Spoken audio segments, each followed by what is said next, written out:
5 capas. ¿Ya?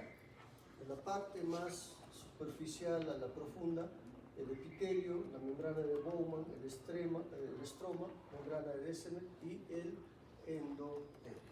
¿Ya? De ellas, el epitelio es la estructura que va a estar, digamos, constantemente en reparación, porque cuando hay lesiones que involucran el epitelio, van a repararse desde lo que es el área linfática. De ellas,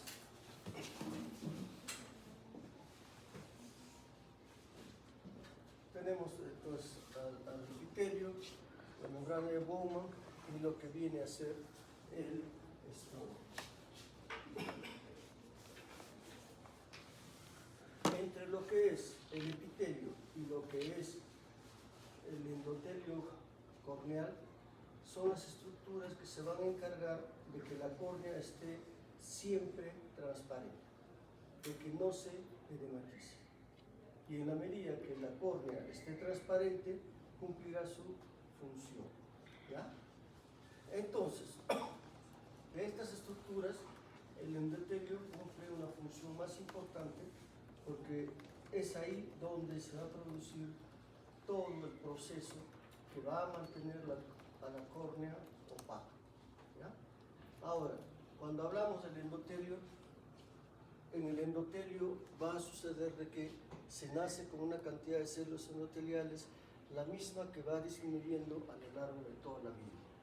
Y en tanto disminuye la cantidad de células endoteliales, va sufriendo una metaplasia, se va haciendo mucho más grande. ¿Ya? Ahora bien, la cantidad de células endoteliales es muy importante, sobre todo en procedimientos intraoculares como lo que es la cirugía de catarata. ¿Por qué? Porque la cirugía de catarata es una cirugía que se hace en gente anciana, en pacientes donde la cantidad de células endoteliales ha disminuido grandemente. Vean cómo es bastante grande la disminución. Y esto hace que si la cantidad de células endoteliales es menor a 500 células por milímetro cuadrado, esta célula puede descompensarse. ¿Ya? Puede haber una descompensación corneal. De tal forma que se tiene a lo que es una buena cirugía técnicamente, digamos, pero se descompensa y el paciente no ve bien por efecto del edema corneal que se forma. Entonces, las funciones que va a tener la córnea es la de protección y refracción. Protección, ¿por qué? Porque tiene una rica inervación y por la composición estructural que permiten el paso de la luz sin que exista alteraciones en el paso hacia el fondo de ojo. Y a través de la inervación, pues cualquier tipo de lesión que pueda haber va a dar signo de alarma para que pueda haber una intervención más temprana. Y lo que significa la refracción, porque representa el 80% de todo el poder refractivo del ojo. Es por eso que es a nivel corneal que se va a producir todo lo que es la cirugía refractiva, ¿ya? Porque el 80% del poder refractivo está ahí. Y esto, por la transparencia y la oscularidad, es de que también pues es un centro de refracción. Entonces, cuando evaluamos lo que es la córnea, nosotros en la córnea vamos a encontrar de que de pronto puede haber lo que se llama alteraciones en su transparencia. ¿Ya? Cuando la córnea está dañada, altera su transparencia.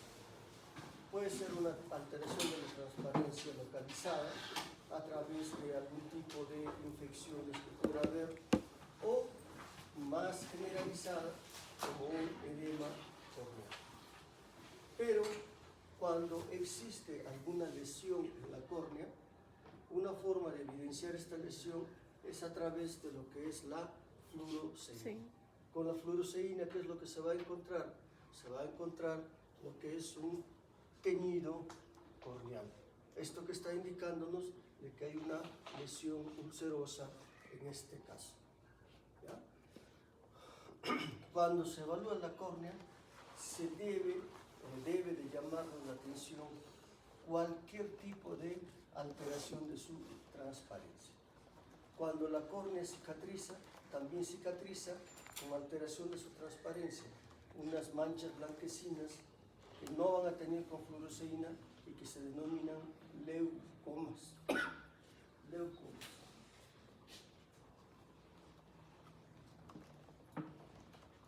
Entonces, las técnicas del examen de la córnea se hacen pues con lo que es la lámpara de hendidura que ya deben haber visto, con la queratometría que nos va a permitir ver los ejes visuales de la córnea, con la tomografía corneal computarizada. ¿Para qué va a servir esto? Para determinar si hay grados de ectasia corneal. ¿Para qué se utiliza? Cuando se hace una cirugía refractiva, tiene que descartarse la presencia de queratocono o ectasias corneales. La paquimetría nos determina el grosor corneal, porque también es otro parámetro para contraindicación o no de una cirugía refractiva. Y lo que es la microscopía especular nos va a permitir contar la cantidad de células endoteliales.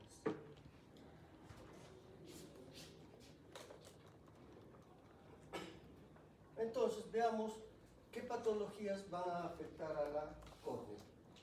Veamos las las queratitis virales. Entonces, dentro de lo que viene a ser las queratitis virales, puede ser esta formada por lo que es el virus del herpes simple, el virus de varicela zoster, entre los más frecuentes. Vamos a ver estas dos. Primero, el virus del herpes simple.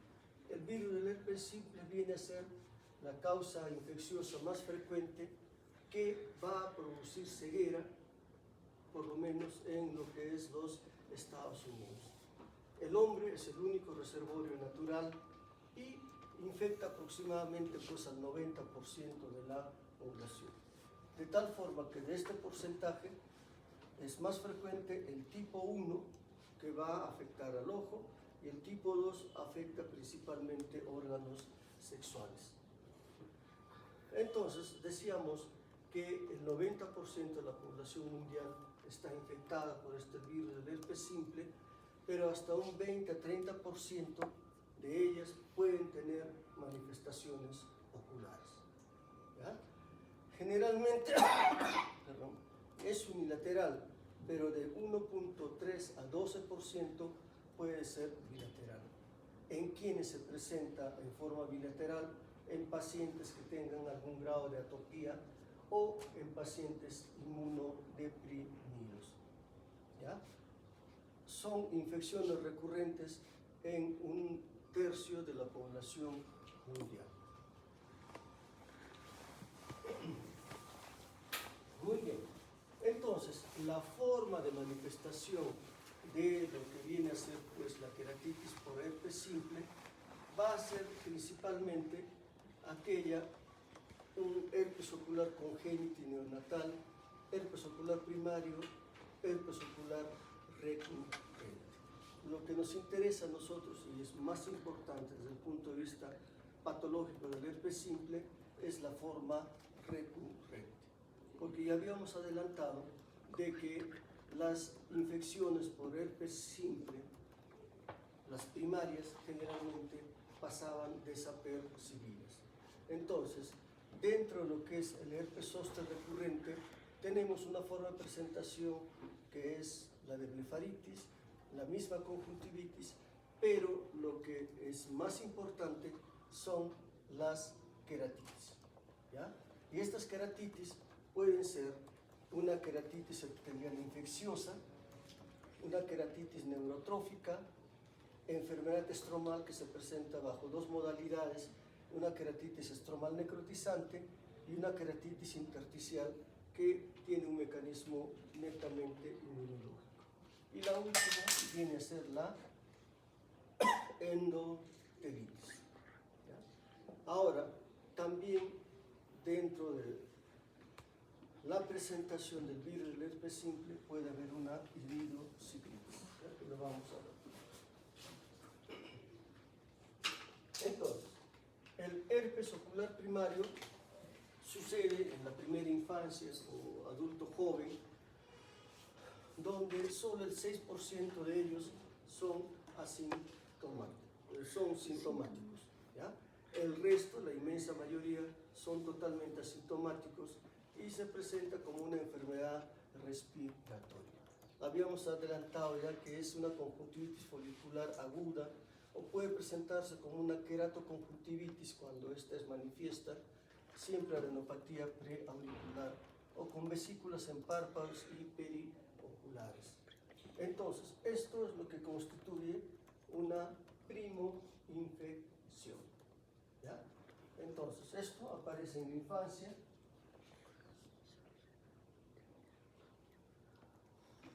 Ya en la forma recurrente, ¿no?, puede haber lo que es el herpes ocular recurrente, la blefaritis herpética, donde va a haber manifestación clínica como lesiones vesiculares con eritema periférico en área focal del párpado, ¿no? Como se ve ahí en la figura, son manifestaciones ya de un herpes recurrente y el diagnóstico es pues clínico. ¿En quiénes se presenta más esto? En pacientes inmunocomprometidos y neonatos. El tratamiento es sistémico, también puede ser tópico,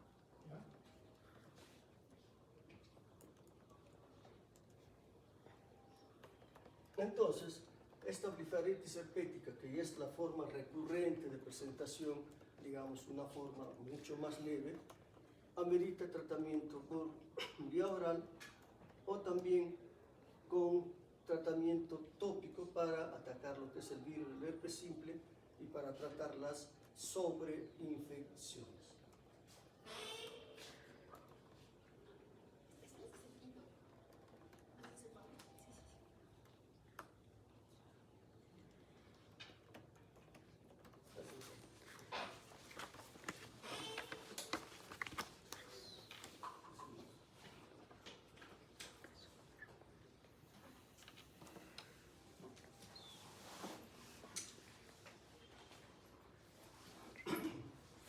La otra forma de presentación es la queratitis herpética, ¿ya?, dentro de lo que son las recurrencias. Cuando se produce la primoinfección, el virus queda en un estado latente en los ganglios del nervio, de tal forma que desde ahí va a haber una reactivación. Y producto de esta reactivación es lo que va a ocurrir las lesiones recurrentes que estamos viendo. Dentro de ellos, la queratitis herpética, que es una de las formas más frecuentes de presentación. Entonces, esta queratitis epitelial infecciosa es causada por la reactivación del virus y la forma de manifestar es bajo la forma de presencia de úlceras dendríticas y úlceras geográficas, ¿ya? Menos frecuente vesículas corneales y queratitis marginal. Cuando se presenta esta manifestación, siempre va a haber pues una manifestación de lo que viene a ser patología corneal. La patología corneal se va a presentar y la expresión de presentación de esta enfermedad siempre va a ser con dolor, con fotofobia, con lagrimeo, ¿ya? Esa es la forma de presentación de todos los pacientes que tienen lesión corneal. Entonces, en una queratitis epitelial infecciosa, pues habrá dolor, fotofobia, sensación de cuerpo extraño y disminución de la agudeza visual si esta lesión está en el eje visual y por lo tanto hay una desepitalización. Entonces, la lesión que se va a ir formando es una lesión que simula una dendrítica, un árbol, porque esta es una confluencia de lesiones que van avanzando hacia la parte, desde la parte central hacia la periférica, y pueden adoptar esta otra forma, que es una forma geográfica. ¿Ya? En este tipo de patología existe invasión del virus sobre el epitelio corneal.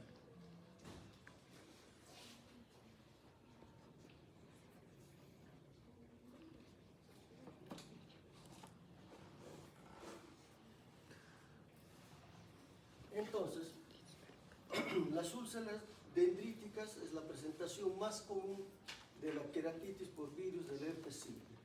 Son lesiones lineales ramificadas con bulbos terminales, bordes epiteliales hinchados, donde están localizados virus y se extiende a través de la membrana basal. ¿Ya? Entonces, estas lesiones dendríticas darán lugar a lo que viene a ser las úlceras geográficas, siempre y cuando existan, ¿no?, condiciones para su generación. ¿Qué condiciones deben de existir? Que exista una inmunosupresión local. A veces hay pacientes que están usando, por indicación médica, que no detectó esta patología, uso de corticoides. Entonces, estos pacientes pueden hacer una úlcera geográfica.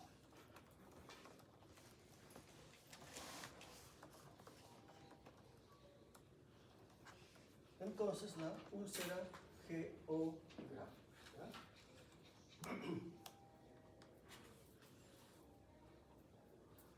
Muy bien.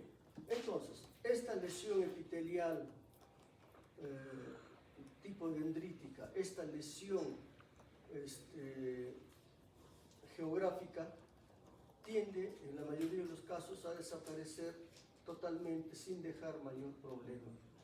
Pero puede haber algún grado de leucoma. ¿Qué es el leucoma? Opacidad de la córnea, pero ya bajo la forma de cicatrización. ¿Ya?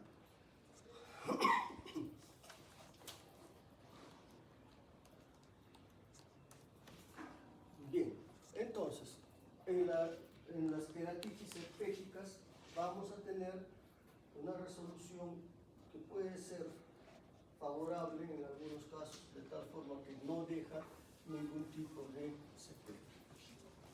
Otra forma de presentación de la queratitis herpética viene a ser la queratopatía neurotrófica. ¿Qué es lo que ocurre en este tipo de patología? Lo que va a ocurrir después de que siempre existe algún grado de lo que es hipoestesia corneal, pérdida de sensibilidad de la córnea, y esto condiciona a que exista alteraciones en lo que es la superficie corneal, que puede llegar a que exista daño de la córnea en sí. Se presenta una queratopatía neurotrófica.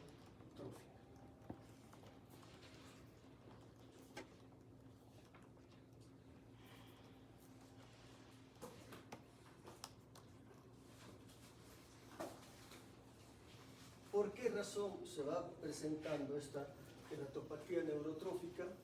Porque existe pues disminución de la secreción lagrimal por la misma hipoestesia y porque se exacerba con el uso crónico de medicación tópica. Los antivirales para el herpes simple sí atacan a lo que es el virus que está actuando sobre lo que es la superficie corneal, pero también es lesiva para lo que es el endotelio. Si se usa en forma crónica, hace daño, pues como si hubiera una invasión de virus, hace daño al epitelio corneal y puede condicionar esta queratopatía neurotrófica. Recuerden que ya no hay infección, ¿ya? Es post lesión herpética.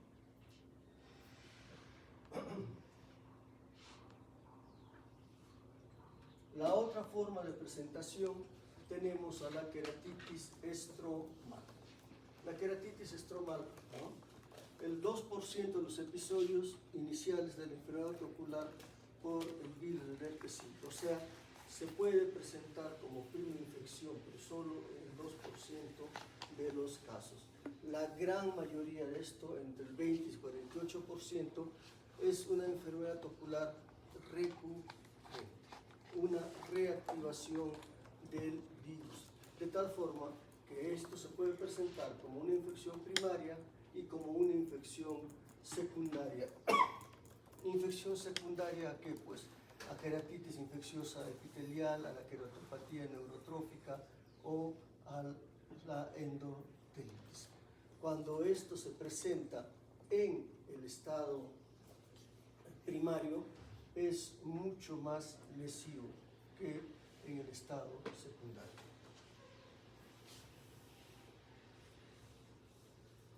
Entonces, esta queratitis estromal necrotizante recurrente, ¿no?, va a existir porque hay una invasión viral directa del estroma corneal. Esta forma de presentación es un poco rara, pero sí se presenta. Y cuando se presenta, en la córnea encontraremos necrosis, ulceración, infiltración densa del estroma. Entonces, esto es una inflamación severa que puede producir adelgazamiento y perforación en el corto tiempo, ¿ya? Entonces, a menudo es refractaria a tratamiento con antiinflamatorios y con antivirales. Entonces, en esta queratitis estromal necrotizante va a haber la presencia de lo que es el virus más una reacción inflamatoria. Ahora, en estos pacientes va a haber un defecto epitelial suprayacente, ¿ya? El epitelio también está dañado. La otra forma de presentación es la queratitis estromal inmune, ¿ya? Es también una manifestación recurrente crónica del virus del herpes simple y puede persistir por años. Se cree que este proceso se debe a que hay un antígeno viral retenido en el estroma, el cual desencadena pues la cascada antígeno-anticuerpo complemento, que es la responsable de todos los cambios que van a aparecer. De tal forma que en su expresión clínica tendremos una inflamación estromal, un anillo inmune, pero algo que va a diferenciar es de que tiene una integridad epitelial, ¿ya? Puede presentarse en forma focal, multifocal o difusa, ¿no? Opacidades punteadas, complejos inmunes, puede haber neovascularización que disminuye el éxito de una queratoplastía penetrante, ¿ya?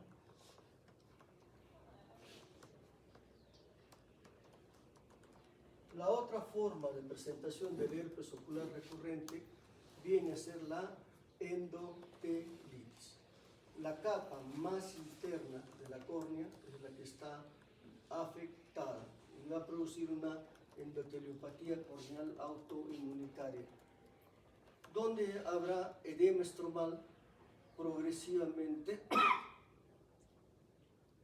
que va a venir de la periferia hacia la parte central, ¿ya? Puede haber reacción inflamatoria a nivel de la cámara anterior porque la reacción está pues en la parte más interna del ojo, ¿no?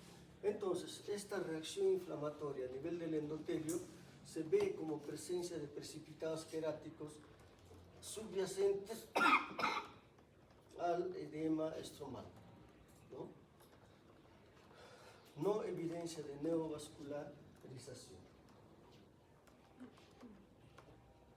Entonces, puede haber una forma de presentación disiforme, una forma más o menos circular, una forma más difusa de presentación, una forma lineal de presentación. Esta es la endotelitis. Otra forma de presentación lo constituye la iridociclitis, ¿no?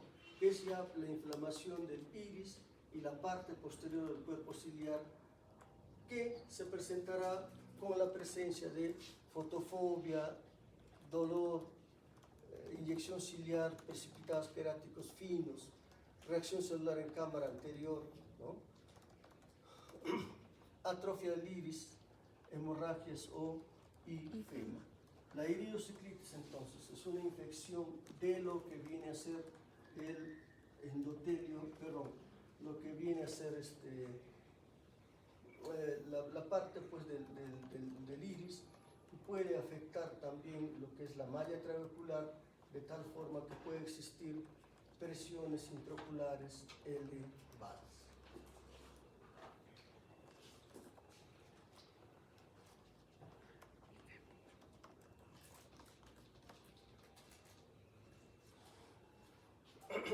Muy bien, entonces, cuando hablamos de conjuntivitis, perdón, de queratitis, del herpes simple, nos encontramos con una patología que va a tener dos formas de presentación, primaria y la forma recurrente o la reactivación que se va a producir tiempo después de la primoinfección.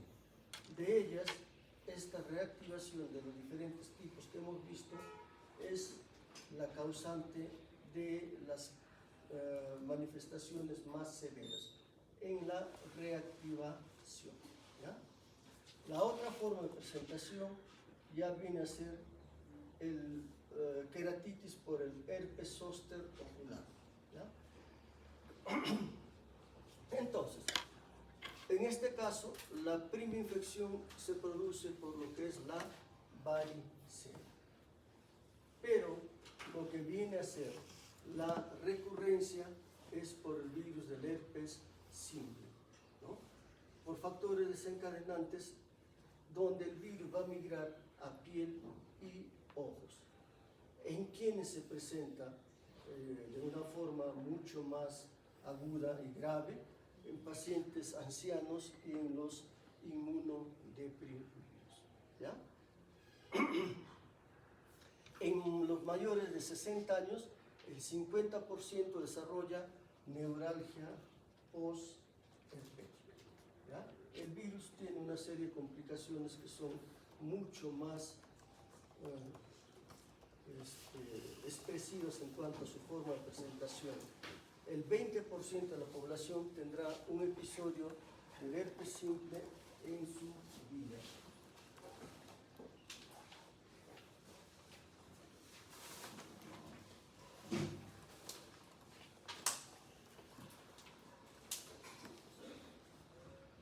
Entonces, ¿qué es el herpes zóster ocular?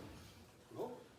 Hablamos de herpes zóster ocular cuando la metámera involucrada corresponde al nervio oftalmológico, ¿ya? Solamente cuando está dañada esa metámera, ya estamos hablando de lo que es un herpes zóster ocular. No es necesario que exista un compromiso ocular, ¿ya?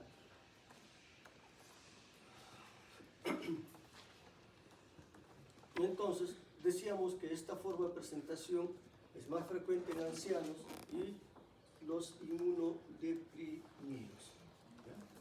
En los niños esta forma de presentación es más rara, pero puede presentarse en situaciones de inmunosupresión, y se dice que en estos niños el herpes zóster ocular puede ser un marcador de HIV en niños, ¿ya?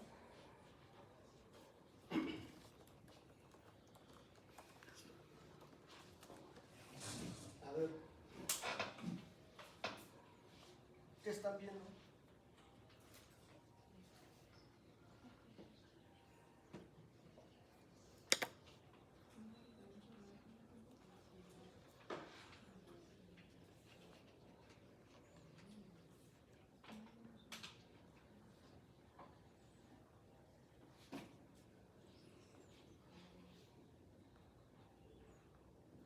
¿Cuál sería el diagnóstico? ¿Y por qué? ¿Ah?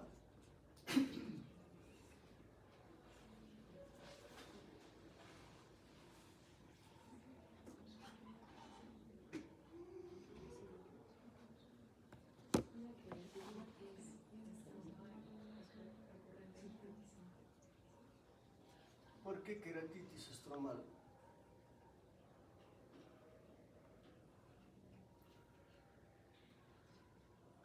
Toda la lesión, ¿dónde está ubicada? En un dermatoma. Bien, ¿no? En lo que vendría a ser la parte oftálmica, ¿no? Todo este dermatoma. ¿Ya? Entonces, esto sería un herpes zóster ocular. ¿Ya? Ahora, cuando afecta hacia el lado de la nariz, ¿no? Ahí tenemos lo que es el signo de Hutchinson. Cuando existe este signo de Hutchinson, ¿qué es lo que nos indica?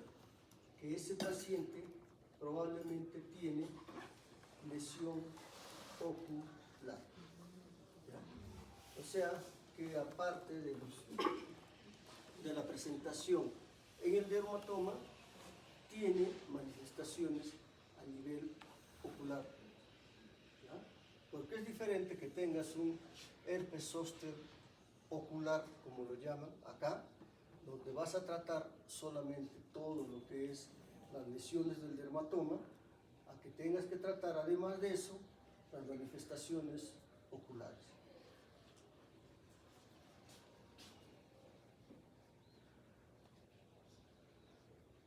Afecta a los dos sexos por igual, se presenta a lo largo de todo el año, no hay estacionalidad, y algo que hay que tener en cuenta es de que los virus pueden ser aislados de las vesículas de los pacientes no complicados después de 7 días después de la aparición de la erupción, ¿no? Y esto aumenta mucho más en los pacientes inmunosuprimidos. Esto es bueno para el manejo, para que tengan el cuidado, para que ustedes mismos no se vayan a contagiar. En el proceso donde existen vesículas es cuando es más contagioso.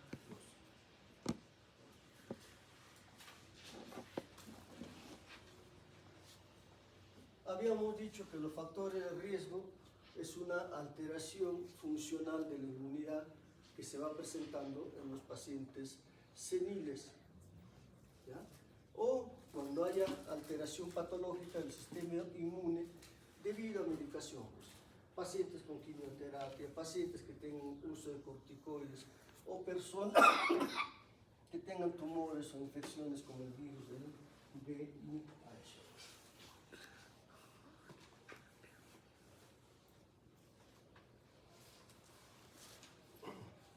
Entonces, ¿puede haber lesión ocular? Sí.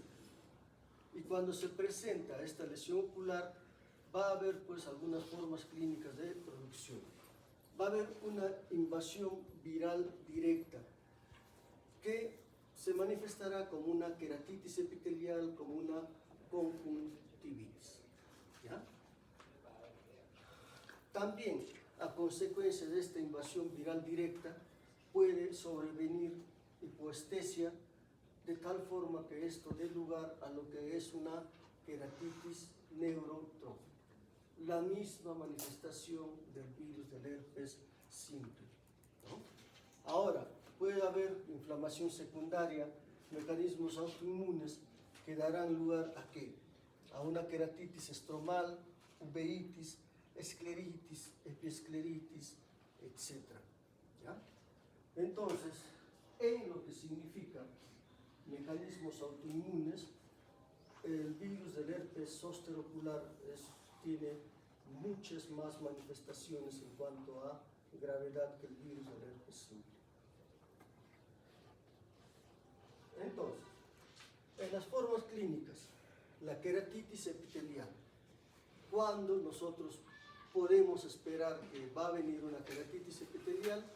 En el 50% de los casos, tras 2 días del exantema, va a aparecer como esta queratitis epitelial, como lesiones dendríticas o estrelladas que se tiñen con la fluoresceína, como se ve en la figura. Es bastante parecido a lo que vendría a ser la lesión por el herpes simple.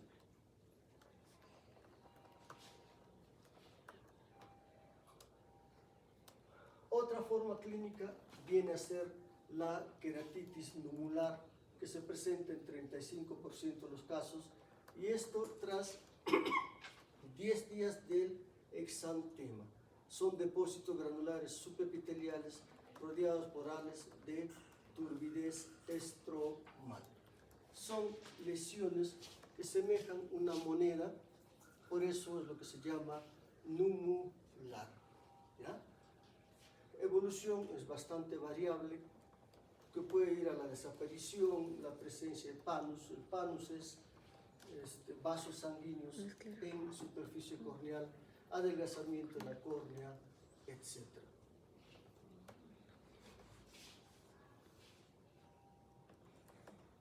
La forma neurotrófica es la fase crónica por disminución de la sensibilidad corneal. Puede llegar a lo que viene a ser una ulceración grave, infección bacteriana secundaria, puede incluso perforarse. Bien, entonces, también en estos pacientes puede haber la presencia de uveitis, y en el 50% de los casos aparece a las 2 semanas de aparición de la erupción. Rara vez sin lesiones cutáneas, ¿no? Disminuye la sensibilidad corneal, hay precipitados queráticos pequeños, sinequias, etc. Hay lo que se presenta pues en una uveitis, y puede haber zonas de atrofia y del iris en estos procesos de uveitis. Vean cómo la presentación es muy semejante a la del herpes simple, pero aquí ya hay alguna diferencia, porque en el virus del herpes zóster puede aparecer problemas de lo que es escleritis, epiescleritis. ¿Ya? Son formas de presentación del virus del herpes simple, reacción inflamatoria, pero a nivel de la esclera.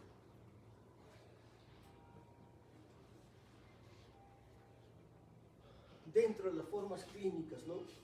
Puede ser pues conjuntivitis, que son frecuentes, vesículas en el bordo palpebral, etc. Puede haber episcleritis, escleritis, necrosis retinal, que son de las patologías más complicadas, ¿no?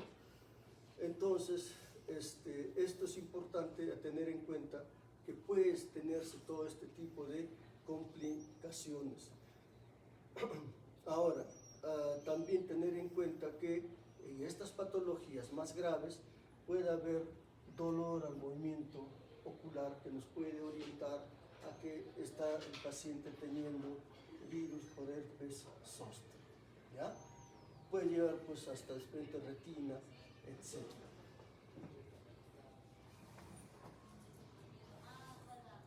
Dentro de lo que son las formas clínicas de presentación, hay también complicaciones neurológicas, dentro de las cuales tenemos a los parálisis de los pares craneales.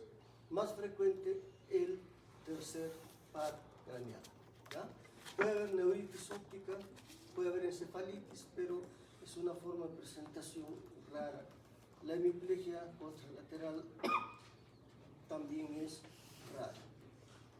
Entonces, pues, tenemos a estas dos patologías que se van a presentar pues como enfermedades virales. ¿Ya? El incremento de severidad de lesiones en piel del herpes zóster es un buen predictor de ocurrencia de complicaciones oculares y pérdida de la visión. ¿Ya? Es importante tener en cuenta como un factor pronóstico la cantidad, la severidad de lesiones en piel que pueda haber. ¿Ya? Esto para ver qué complicaciones a nivel ocular podría haber.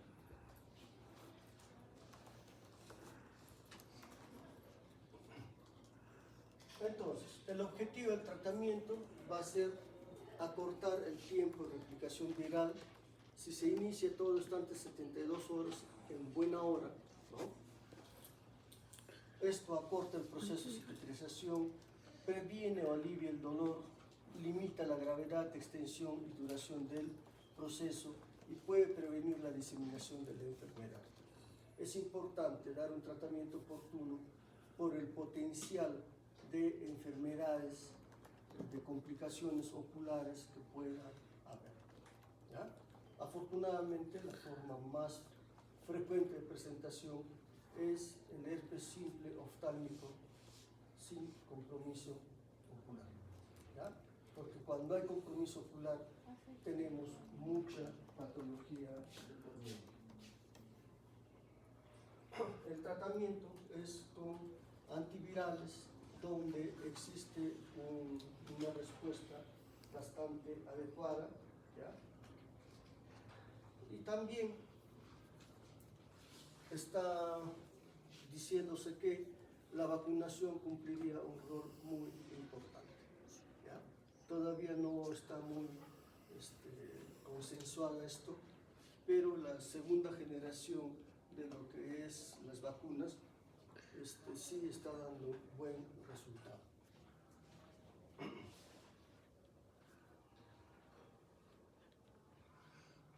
Entonces,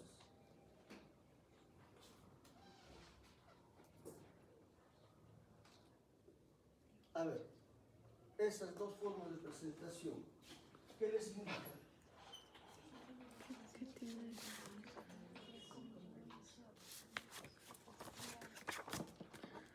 En la imagen izquierda, un chistón. no en la izquierda, Ay, ¿qué piensan ahí? Diagnóstico, dermatoma. herpes Virus zóster del herpes ocular. ocular. Ya. Y en el otro, Hutchinson. también mismo diagnóstico, pero con probable compromiso ocular. Lesión ocular. ¿Ya? Cuando hay ese compromiso de lo que es el síndrome de Hutchinson, donde hay manifestación en el ala de la nariz, entonces puede haber compromiso ocular. ¿Ya? Entonces el compromiso ocular pues, siempre hay que buscar. ¿Ya?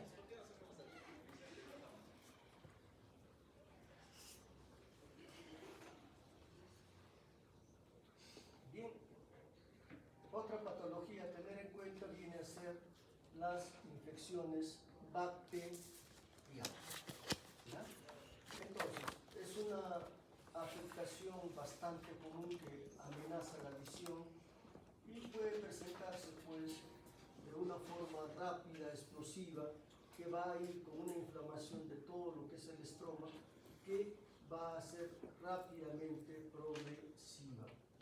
¿Ya? Se trata pues, si no se trata, conduce a una destrucción progresiva del tejido corneal con perforación corneal.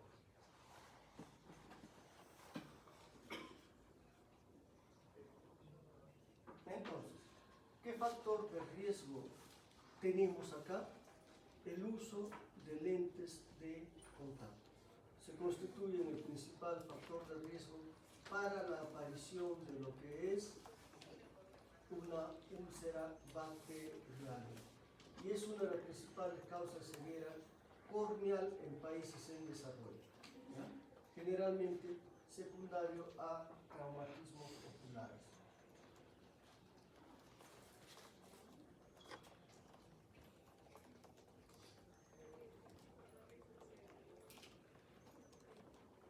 A ver, ¿qué me explican? ¿Qué dicen en ese gráfico?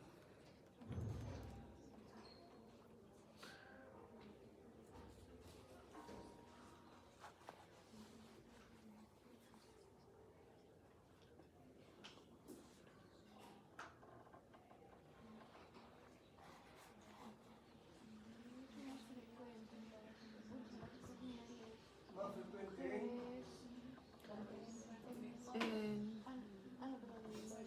en varones en edad productiva. ¿Ya? Ahora, factores de riesgo, pues principalmente lo que es usuario usuario de lentes de contacto, cualquier grado de inmunosupresión local que pueda tener el paciente a nivel ocular, como puede ser lo que es el uso de corticoides, ¿ya? Principalmente. De pronto el que el paciente sea portador de ojo seco es otro factor de riesgo para que pueda ver eso. ¿Por qué? Porque va a existir una alteración de la película lagrimal y esto condiciona a que pueda aparecer más infección. ¿Ah? En el año 2022, en lo que es el Instituto Nacional de Oftalmología, la casuística en cuanto a lo que es origen de esta queratitis bacteriana fue principalmente el 46.5% positiva a Staphylococcus epidermidis, a Staphylococcus aureus, ¿ya? Que es de las más frecuentes en cuanto a la aparición de este tipo de lesiones. Los gram negativos, mucho menos. La pseudomonas aeruginosa puede ser, pero estas tienen una manifestación mucho más grave, pero afortunadamente es de las menos frecuentes.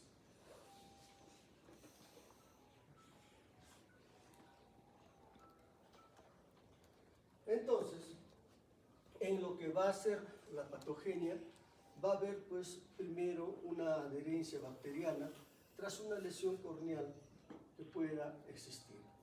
Y esta adherencia bacteriana dará una invasión bacteriana con una interacción de proteínas bacterianas y epiteliales, liberación de proteasas, etcétera, que darán lugar a que exista daño a nivel corneal.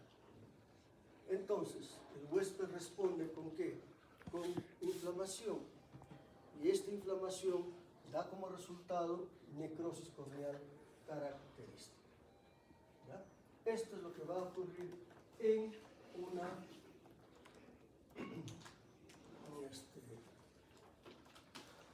queratitis bacteriana. Ahora bien, ¿cuál va a ser la forma de presentación de esta queratitis bacteriana? La que es común a toda lesión corneal. ¿Y qué es común en estas lesiones corneales? Pues la presencia de dolor ocular agudo. ¿Ya? Habíamos dicho que en toda la patología conjuntival no existe dolor. El paciente no refiere que exista dolor. Cuando hay dolor ocular, siempre es traducción de una patología ocular que pone en riesgo la visión del paciente. ¿Ya? Entonces, el dolor ocular agudo va a estar presente en este tipo de lesión. Habrá una inyección conjuntival, ¿no? Pero una inyección conjuntival del tipo ciliar. Habrá la presencia de fotofobia, disminución de la visión, secreción, blefaroespasmo. Son manifestaciones de lo que viene a ser una alteración de la conjuntiva. ¿Ya?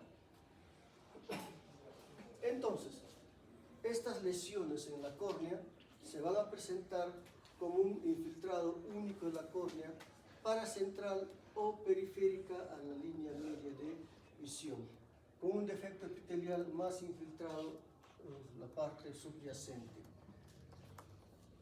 Otros van a presentar inflamación estromal densa y supurativa con edema y células estromales circundantes. ¿Ya? Puede haber una asociación de lo que es reacción en cámara anterior. Esta reacción en cámara anterior es lo que se va a conocer con el nombre de hipopio. Entonces, vean acá una úlcera corneal donde tenemos una lesión blanco-amarillenta, ¿no? Que va a estar localizada casi en lo que es el eje visual. Se puede hacer ver en el teñido también esa lesión.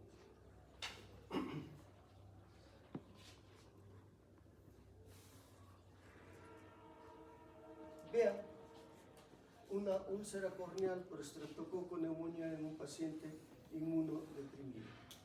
¿Qué es lo que tenemos? Una lesión en toda la córnea, y esto que vendría a ser la parte inferior, ese nivel.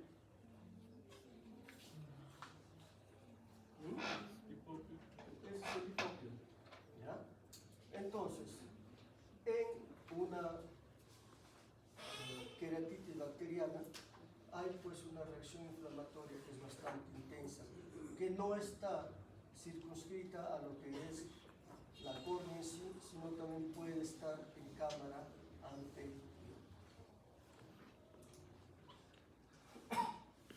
El tratamiento generalmente siempre es empírico. Habíamos adelantado de que usualmente nosotros no hacemos examen de laboratorio antes de iniciar tratamiento, sino que se hace un tratamiento de manera amplia y dependiendo del tipo de lo que podría ser, ya se usan por ejemplo las quinolonas, que son productos mucho más fuertes para tratar este tipo de infecciones. ¿Ya? Entonces tenemos los quinolonas de tercera, cuarta generación que cubren gram positivos y atípicos, y con esto se puede controlar el cuadro. Algo que va a caracterizar a estos pacientes es la presencia de dolor. Entonces, para aliviar el dolor, ¿qué hacemos?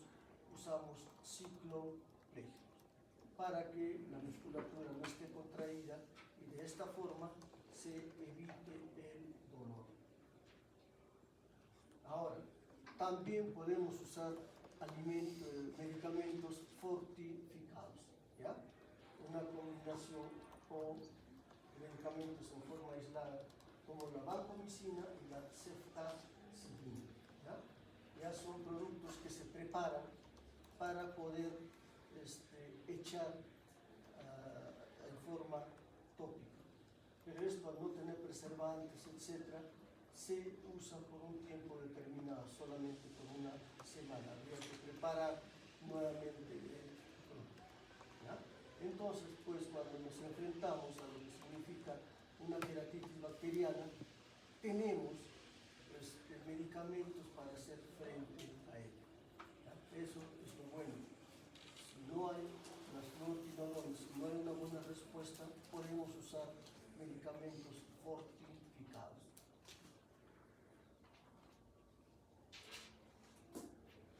Ahora, existe también un manejo quirúrgico cuando no van bien las cosas, como puede ser el recubrimiento conjuntival. En estos casos, ¿qué es ya lo que se pretende con este tipo de medidas? Hacer de que el cuadro cicatrice. ¿Ya? ¿Para qué? Para que no exista una perforación, etc. También puede hacerse una queratoplastia penetrante laminar y también se hace el cross-linking, donde se dice que hay buenos resultados en fortificar la córnea. Entonces, con todo esto podemos enfrentar lo que es una úlcera bacteriana.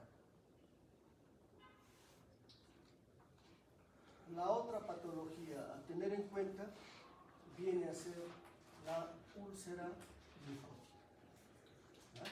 La úlcera linfótica se presenta sobre todo en países en vías de desarrollo cuando existe contacto con vegetales, madera, granos, donde hay pues la presencia de hongos.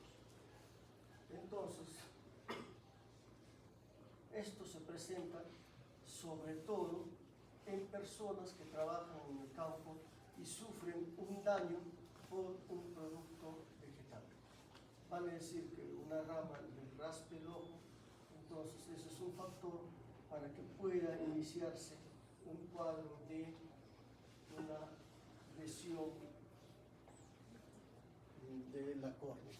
Entonces, dentro de los factores de riesgo el principal va a ser pues la injuria corneal. ¿Por qué? Por un producto vegetal. El uso de lentes de contacto es otro factor que está ahí. La inmunosupresión focal local del ojo por el uso de corticoides. Si existiera lesiones corneales previas, si el paciente ha tenido una queratitis crónica por virus del herpes simple, si hay una inmunosupresión crónica o si ha habido cirugía a nivel corneal, son factores de riesgo en la medida que exista una injuria corneal por vegetales.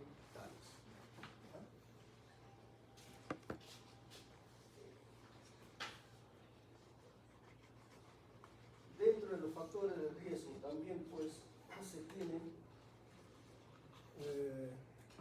al mismo trauma por vegetales algunas enfermedades corneales crónicas, ¿no? Como puede ser la queratoconjuntivitis invernal, la enfermedad de superficie ocular, el ojo seco. Tengan en cuenta el ojo seco que siempre está presente en diferentes patologías. Esto es como la diabetes, que es puerta de entrada para cualquier otro tipo de enfermedad. Y si se usa también anestésicos tópicos en forma indiscriminada, es otro factor de riesgo a tener en cuenta. ¿Cuál es la forma de presentación de este tipo de patología? Siempre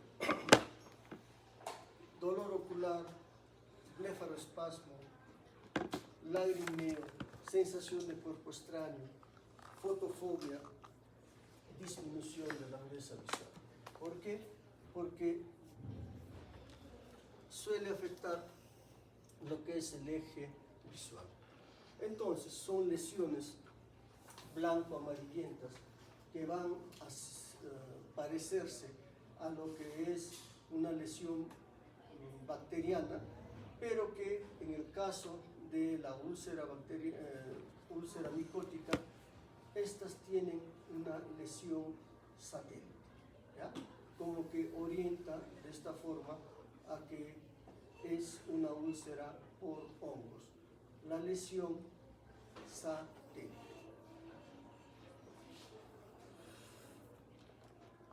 Entonces, la presentación clínica. Blefaroespasmo, hiperemia conjuntival, que va a ser más a nivel ciliar, filamentos, lesiones satélites que pueden estar presentes, aunque dicen que su presencia confirma el diagnóstico de lo que es úlcera micótica. Va a haber una reacción también en cámara anterior, vale decir que se va a presentar ifema.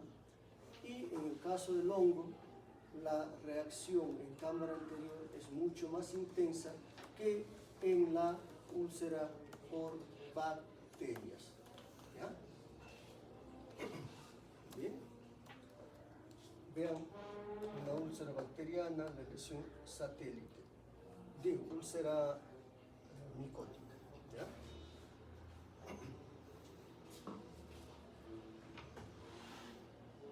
Muy bien. Entonces, ¿por qué es producido? Principalmente por lo que vienen a ser los hongos filamentosos, ¿ya? Principalmente Fusarium y Aspergillus. ¿Pueden estar involucrados las demás cepas? Sí, pero principalmente Fusarium y Aspergillus. Por las levaduras también, principalmente por lo que es la cándida. Cualquiera de ellos puede producir esta úlcera micótica.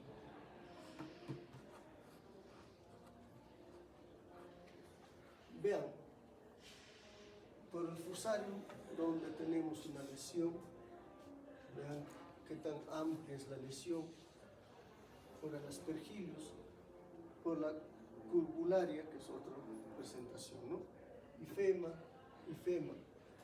todas tienen una manifestación muy expresiva en lo que es pues la lesión corneal.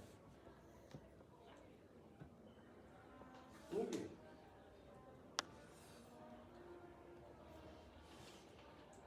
Hecho el diagnóstico, pues hay que dar tratamiento. Habíamos dicho que en la conjuntivitis, pero en la queratitis bacteriana teníamos una serie amplia de medicamentos con lo que podemos enfrentar a la infección. Pero en cambio acá tenemos cierto grado de limitación en cuanto a los medicamentos a usar. ¿Ya? Dentro de ellos podemos usar tanto polienos como azoles, pero lo que se tiene en el mercado generalmente es la natamicina. Los demás productos no existen en lo que es concentración popular, de tal forma que al final quedamos solamente casi con la natamicina para poder enfrentar este cuadro. ¿Ya? Entonces, ¿qué inconvenientes se tiene cuando se enfrenta a una queratitis micótica? El hecho, uno, de que iniciamos tratamiento generalmente con una desfase de 1 a 2 semanas. ¿Por qué razón? Porque cualquier tipo de estas úlceras se trata inicialmente como una úlcera bacteriana. Cuando no hay respuesta a las 2 semanas, recién uno se pone a pensar que podría ser por hongo. Y ahí, hasta conseguir el medicamento e instalar tratamiento y la respuesta es bastante lenta, entonces pues los resultados van a ser menos halagadores que en la otro tipo de úlcera bacteriana.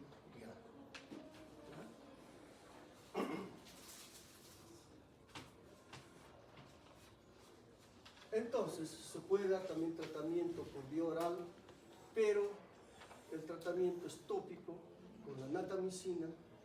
Se dice que puede resultar favorable la inyección intraestromal de productos ahí en lo que es la lesión en el estroma, pero en todo caso la evolución es muy variable en cuanto a respuesta a esto, ¿no? Hay algunos que tienen experiencia que les va bien, a otros no tanto, ¿no? Pero el hecho es de que la evolución que pueda tenerse en estos casos va a ser pues bastante diferente, ¿ya? En estos casos lo que se pretende siempre es tratar de que esta lesión cicatrice, de que no se perfore la córnea, ¿ya? Entonces, en estos tipos de pacientes, lamentablemente el recubrimiento conjuntival y otros procedimientos no van muy bien, ¿ya? Es cuando se presenta esto es pues muy agresivo, ¿ya? Entonces el manejo quirúrgico como la debridación o flaco conjuntival no van muy bien, ¿no? Llegar a la evisceración es sacar el ojo, entonces ya no tiene pues ya nuestro tratamiento. Aunque si se convierte en un ojo doloroso, también es la única alternativa que queda, ¿ya? Entonces, la úlcera micótica, queratitis micótica, es una patología bien difícil de manejar porque no tenemos con qué enfrentarlo y porque la respuesta es bastante lenta, ¿ya? Bien.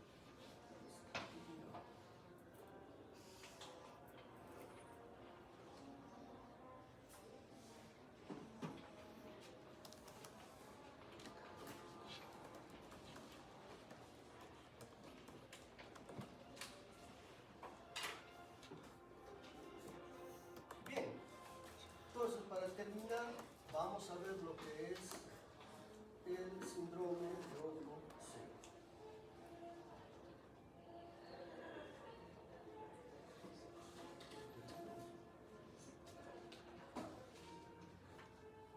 Bien, entonces, cuando hablamos de síndrome de ojo seco, tenemos que hablar de lo que viene a ser la película lagrimal. Entonces, la película lagrimal habíamos ya adelantado de que está formado por tres partes.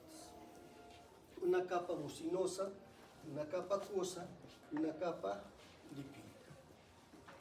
La capa mucinosa, que es dada por las células, por la global cell de la conjuntiva, la capa mucosa por lo que viene a ser la secreción de la glándula lagrimal, y la capa lipídica por la parte más superficial, por lo que viene a ser la secreción de las glándulas de May. ¿Ya? Entonces, estas tres películas tienen que estar pues en un equilibrio. Estas tres capas están en un equilibrio. ¿Ya? Lo mismo, las células caliciformes van a producir la capa mucinosa, las global cell. Lo que es la glándula lagrimal va a producir la capa acuosa, que es la mayoritaria, ocupa el 90% de toda la película lagrimal, y las glándulas de Meibomian van a formar la capa lipídica. ¿Ya?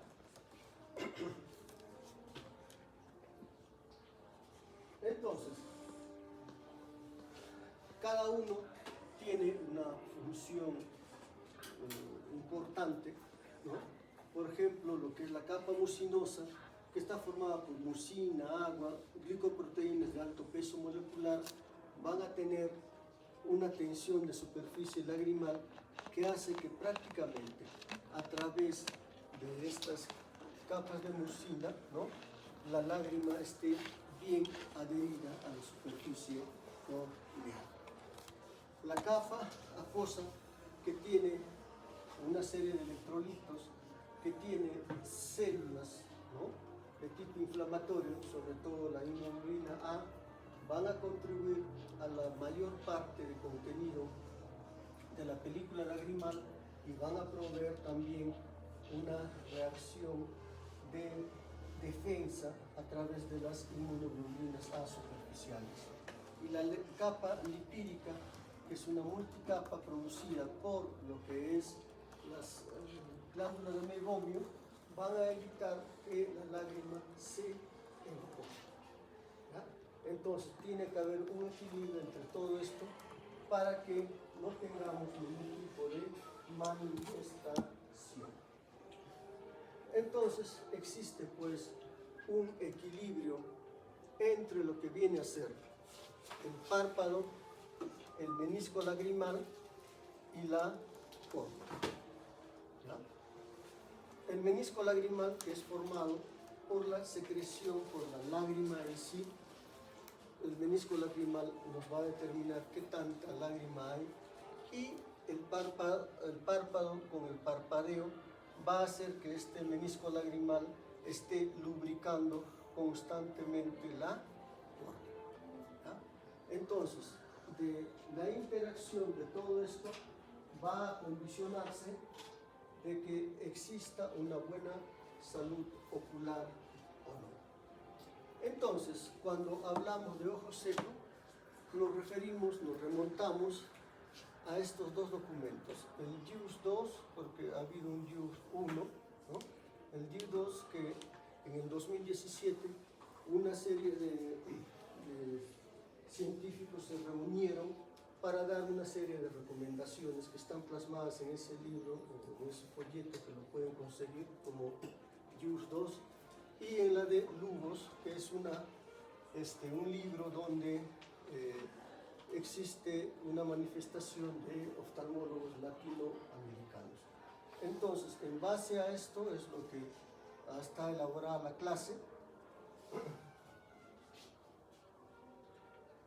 Y ya la forma como se conoce al ojo seco, en base al JIUS 2, es que es una enfermedad multifactorial de la superficie ocular, que es caracterizada por una pérdida de la homeostasis de la película lagrimal y acompañada de síntomas oculares, en la que la inestabilidad de la película lagrimal y la hiperosmolaridad, la inflamación y el daño de la superficie ocular y anomalías neurosensoriales desempeñan papeles etiológicos, ¿ya?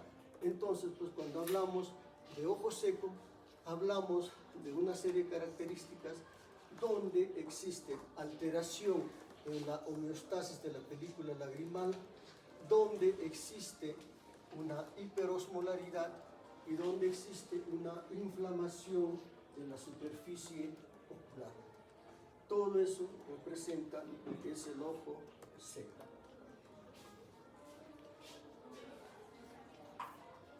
Entonces, el ojo seco tiene una prevalencia muy amplia, entre 5 a 50%, mayor en mujeres que en los hombres, mayor en asiáticos que causáticos, y la tasa de prevalencia va aumentando con la edad.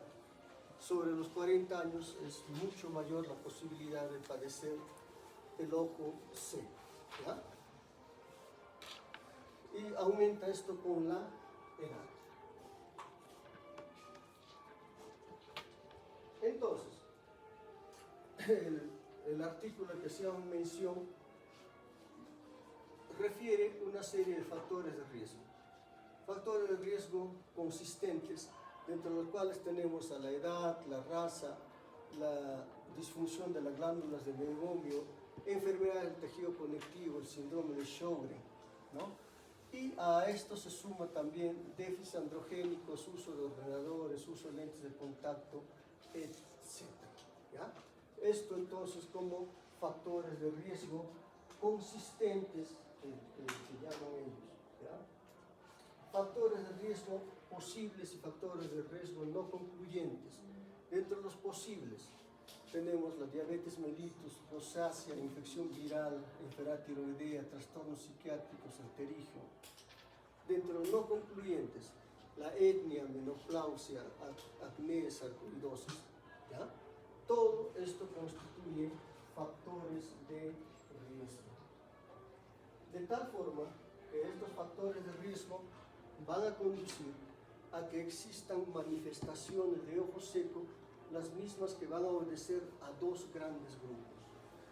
Una, donde va a haber una alteración en lo que viene a ser un aumento en la evaporación, y la otra, una disminución en la producción del humor, de las lágrimas.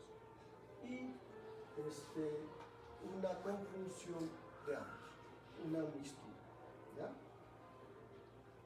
Entonces, cuando hablamos del tipo acuoso, donde hay una hiposecreción, va a haber pues un ojo seco acuodeficiente. ¿Qué patologías nos pueden dar este ojo seco acuodeficiente? El síndrome de Sjögren, tanto en su variedad primaria como secundaria.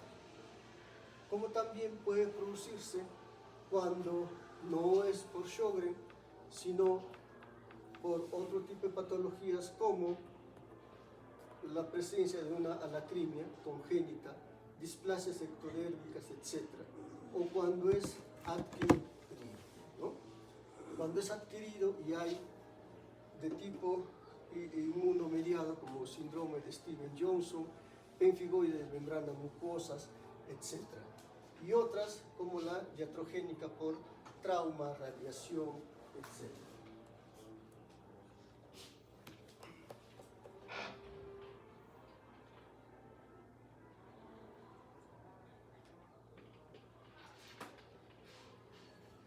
Ahora,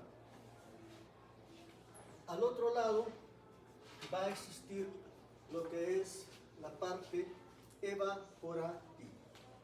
La parte evaporativa es cuando las glándulas de Meibomian tienen alguna alteración en lo que es la concentración de lo que ellos van secretando, de tal forma que va a producirse, merced a esta disfunción de la glándula de Meibomian, va a haber manifestaciones. Y la otra parte va a ser por alteración dinámica palpebral. Lagoftalmos, disminución de la tasa de parpadeo, enfermedades de la superficie ocular. Y si a esto sumamos factores externos como lente de contacto, algún tipo de drogas tópicas como conservantes, anestésicos, etc., nutritivas como déficit de vitamina A, tratamientos hormonales, etc., va a presentarse pues el ojo seco. ¿Ya? Entonces, lo que va a existir en lo que es el ojo seco va a ser un aumento de la hiperosmolaridad. Esto es lo que más va a, el factor más importante a tener en cuenta.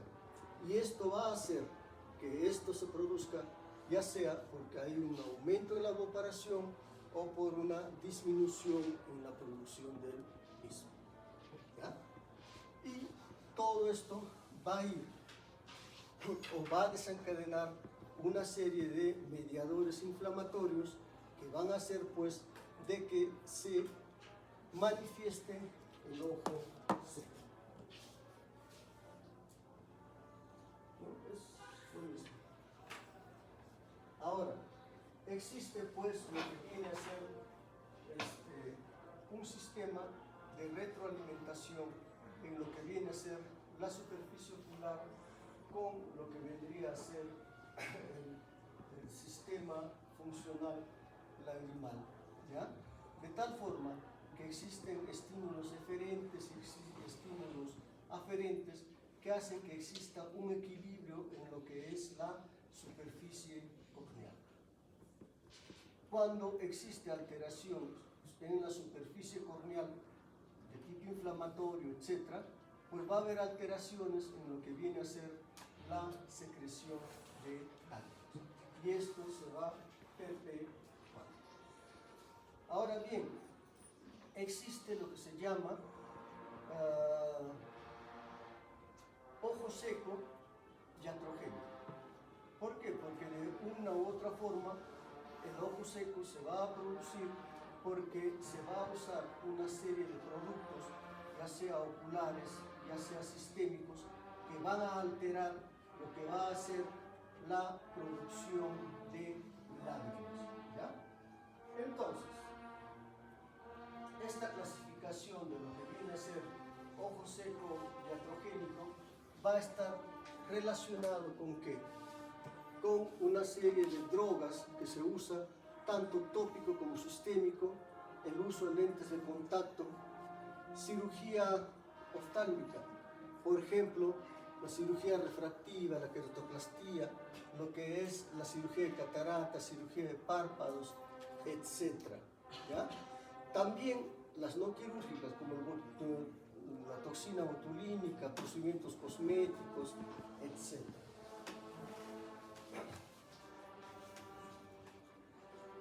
A ver, por ejemplo, ¿qué productos tópicos pueden producir o empeorar una enfermedad ocular o de ojo seco?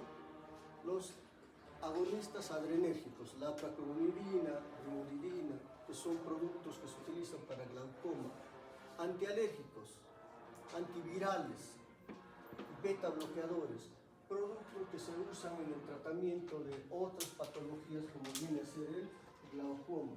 Entonces, en estos pacientes, el uso de estos productos a nivel local condiciona la aparición de ojo seco.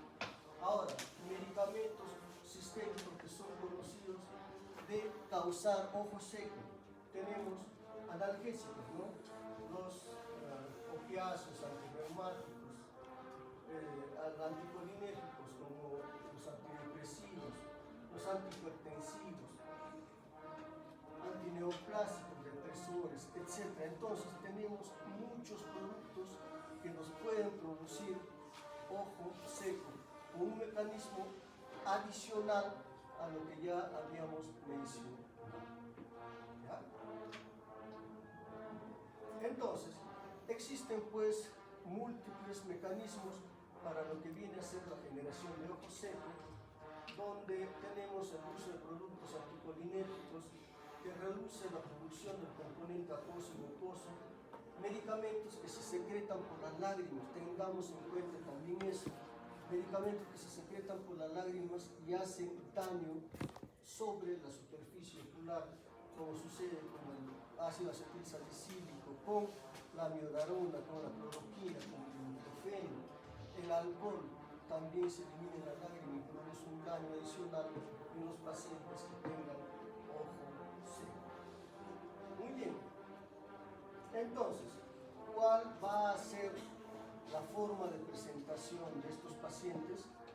Va a ser lo que dice sensación de cuerpo extraño, resequedad, sensibilidad, visión borrosa, dolor ardor, fotofobia, visión fluctuante. El dolor no es tan intenso. ¿Por qué razón? Porque es una patología corneal.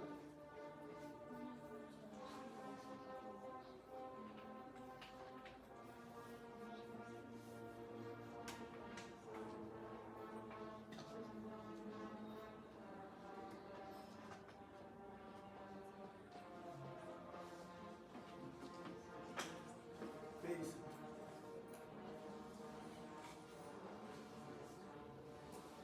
Porque es una patología de tipo crónico, ¿ya? El dolor es mucho más expresivo en patologías agudas, como en las patologías que hemos tratado. Pero esto, al ser una patología crónica, entonces pues va a producir alteraciones, ¿ya? Mucho más sutiles. Pero siempre va a estar presente la sensación de cuerpo extraño, visión borrosa porque hay alteración en la superficie corneal, visión fluctuante porque hay también la presencia de secreciones, esas cosas que con el lagrimeo va pasando. ¿Qué encontraremos en el examen? Encontraremos lo que viene a ser un ectropio, la presencia de blefaritis, que es inflamación en la base de las pestañas, ¿no? Esto que nos estaría indicando que la lesión, ¿dónde está? En las glándulas de Meiboom, que sería más de tipo evaporativo, ¿ya? La oftalmos, cuando no cierra el otro ojo, es otro factor de riesgo de evaporación. Vean, alteración de lo que vendría a ser las glándulas de Meiboom.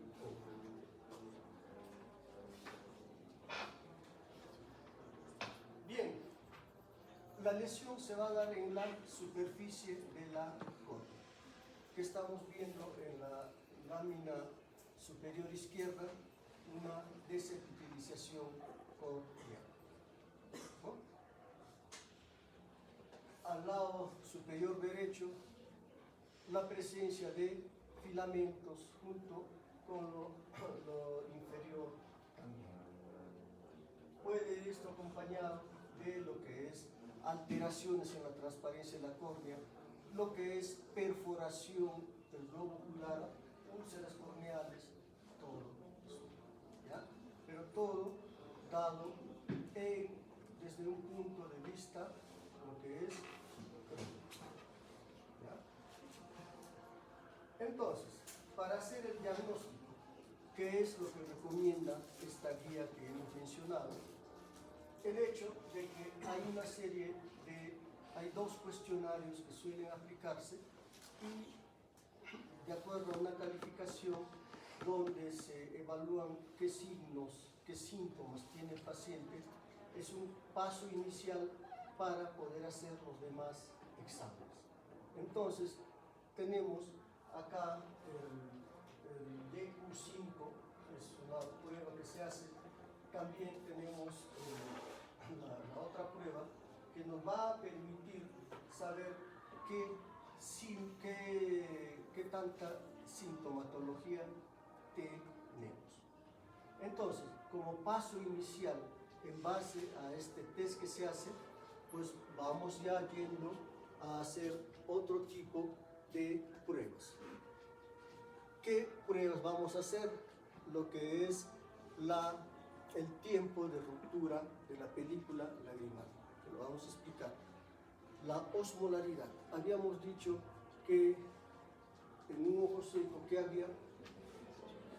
¿Cómo? osmolaridad.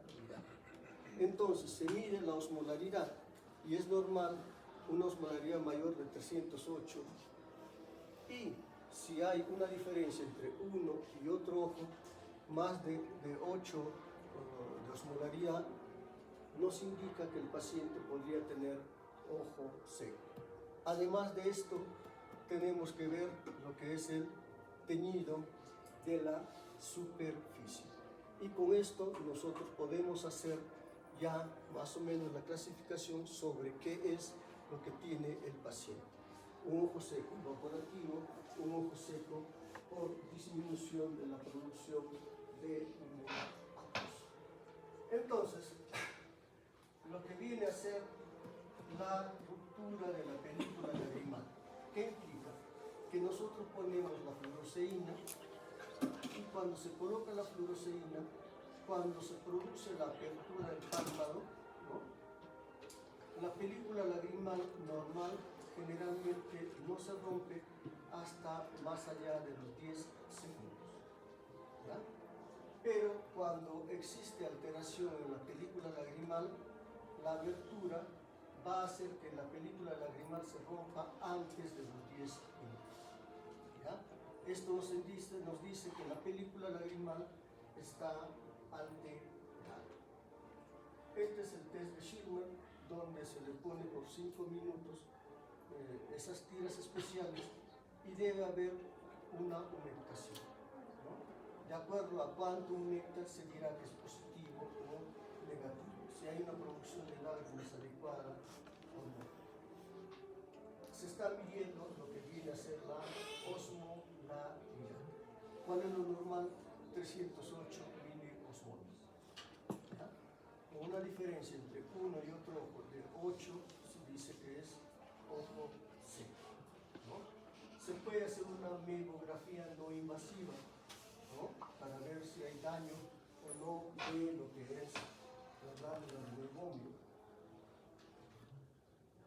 Y entonces el diagnóstico de ojo seco se hace pues en base a la historia clínica con la que viene el paciente, en base al cuestionario que se aplica, en base a las pruebas no invasivas que estamos mencionando,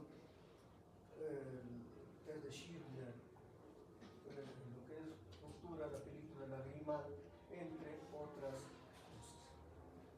Y la guía que estamos refiriéndonos también pues da un tratamiento que va a ir orientado desde lo que viene a ser el paso 1, donde prácticamente se van a cambiar algunos hábitos en lo que viene a ser el sistema ocular, ¿no?, hasta ir aplicando una serie de productos oftalmológicos. ¿Ya? Entonces, en el manejo del ojo seco, el tratamiento base viene a ser la sustitución por lágrimas artificiales. De los diferentes productos de lágrimas artificiales se puede usar cualquiera de ellos, pero hay que tener en cuenta de que los pacientes a los que tratamos son pacientes muy ansiosos, y esto puede condicionar a que muchas veces las lágrimas se lo apliquen a cada rato porque piensan que con eso están teniendo un alivio. ¿Ya? Pero las lágrimas tienen preservantes y los preservantes son dañinos para la superficie corneal. Entonces, de preferencia, de pronto, hay que usar lo que viene a ser productos que no tengan preservantes. ¿Ya? Ahora, en lo que es el tratamiento de estos pacientes, pues hay que tener en cuenta que a veces hay que poner sueros autólogos, ¿no? O sea, sacas tu propio suero y comienzas a echarte esas lágrimas. ¿Ya? Entonces, esos son los casos más graves. Y actualmente también se está poniendo rayo láser localizado a lo que viene a ser las glándulas de Meiomio.